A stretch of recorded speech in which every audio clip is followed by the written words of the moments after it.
생활 속 법률 히어로 이승우 변호사의 사건 파일.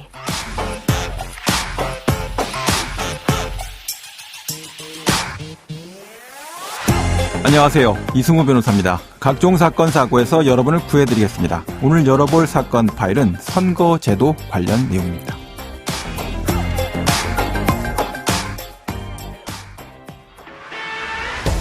윤석열 대통령과 김진표 국회의장이 총선을 앞두고 일제히 선거구제에 대한 개편 논의 필요성을 강조하고 나섰습니다.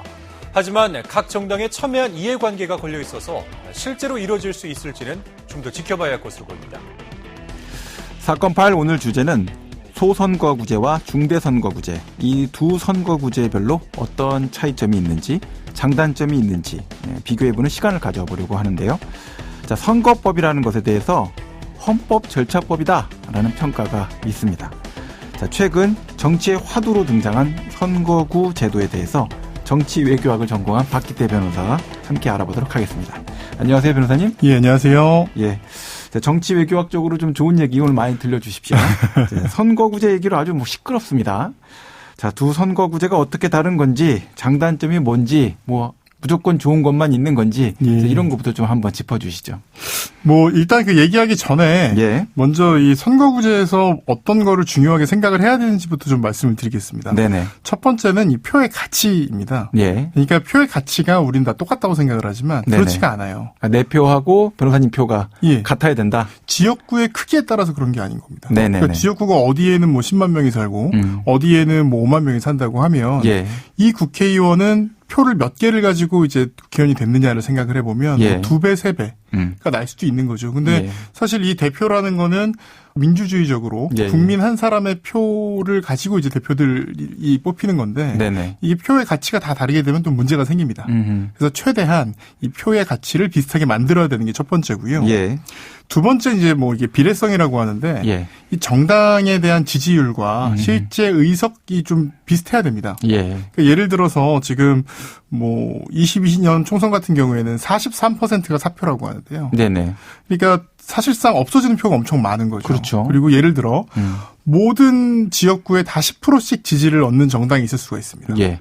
이 정당은 사실상 한 명도 당선자를 못 낼 수도 있어요. 그럴 수 있겠네요. 전 국민의 10%가 지지를 하는데 네. 국회의원 의석은 299석 중에 0석. 한 석도 없는 이런 경우가 생길 수가 있습니다. 예. 이런 경우를 최대한 막아야 되는 게 이제 비례성이라고 하는 거고요. 네. 마지막은 이렇게만 지금 얘기를 들으면 그럼 이렇게 정당이랑 이제 정당 다 비례대표로 해서 전국 단일 선거구로. 예, 그렇게 예. 하면 좋지 않냐라고 생각할 수가 있는데 네. 이 경우에 이제 대표성이라는 게 떨어집니다. 이게 뭐냐면 국회의원이라고 하면 그 지역의 이 사람, 예. 우리를 대표하는 이 사람과 지역 주민이 어느 정도 연결이 돼야 되는 거죠. 네네. 그러니까 정당이라는 건 좀 추상적인 존재잖아요. 예. 그러니까 단순히 나의 이익 그리고 어떤 나의 생각을 대변하는 존재가 아니라 약간 추상적인 존재만 돼서 그렇죠. 실제로 우리 지역 국회의원을 내가 거의 모르게 되는 경우가 생기는 거죠. 속칭 관념화된다. 그렇죠. 이런 문제가 발생할 수 있군요. 그렇게 되면 이제 민주주의라는 것 자체가 조금 이렇게 멀어지고 좀 의미를 잃어버릴 가능성도 생기거든요. 현실성이 좀 많이 흐려진다. 예. 이런 문제가 될 수도 있겠군요. 그러니까 정치라는 게 나의 문제를 해결해주고 나의 관심사를 이제 들어준다.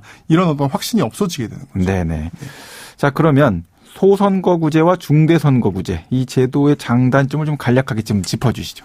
간단히 생각해서 소선거구제는 이 네. 작은 한 선거구에서 한 명의 대표를 선출을 하는 겁니다. 네. 우리나라 같은 경우는 이제 상대 다수 대표제라 그래서 네네. 한 표라도 많으면 그 사람이 당선이 됩니다. 예. 근데 이제 이 방식은 또 여러 가지가 있어요. 예를 네. 들어서 이제 결선 투표제라 그래서 50%가 넘지 않는 경우에는 다시 한번 투표를 한다거나 예. 또 이제 석패율제라 그래서 아쉽게 진 사람들끼리 모아서 그 중에 또 한 사람을 한다거나 이런 어떤 제도들이 있는데 기본적으로는 예. 작은 선거구에서 한 명을 선출하는 게 소선거구제. 네네. 그리고 이 선거구 크기를 좀 넓혀서 여기서 1등, 2등을 뽑는다든가 예. 1등부터 3등을 뽑는다든가 이런 게 이제 중형 선거구제. 예. 그리고 좀 완전히 커져서 한 5명 이상이 넘어가면 예. 대선거구제라고 합니다. 네네. 이제 이 소선거구제 같은 경우는 좀 단순해요. 예. 그러니까 1등, 2등 이렇게 막 머리를 쓸 필요가 없고 내가 좋아하는 사람을 뽑으면 한 표라도 더 많은 사람이 국회의원이 된다. 예. 이렇습니다. 예. 거기다가 그래서 이제 영미권에서는 대부분 소선거구제를 채택을 하고 있고요. 예. 근데 이제 이건 단점이 뭐냐면 아까 말씀드렸듯이 만약에 한 표 차로 국회의원이 됐다고 하면 예.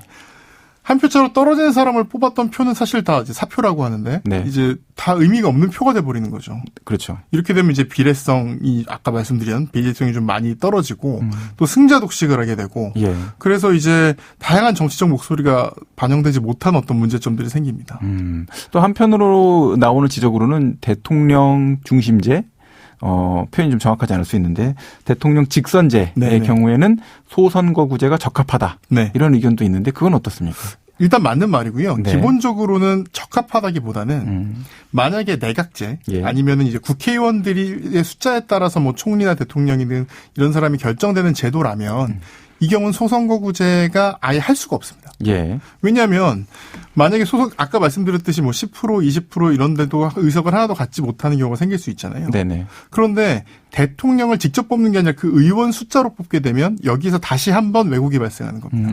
그래서 만약에 뭐 내각제 같은 경우에는 이 비례성이 굉장히 중요합니다. 예. 국민이 이 정당을 얼마나 지지하는지와 실제 의석수를 거의 똑같이 맞추지 않으면 엄청 큰 왜곡이 발생할 수가 있는 거죠. 네. 그래서 대통령제의 경우에는 소선거구제를 해도 되고 대통령제가 아닌 어떤 간선제나 내각제의 경우에는 소선거구제를 되도록 안 하는 게 낫고 이렇게 보시면 좀 더 간단하게 생각하실 수 있을 것 같습니다. 네.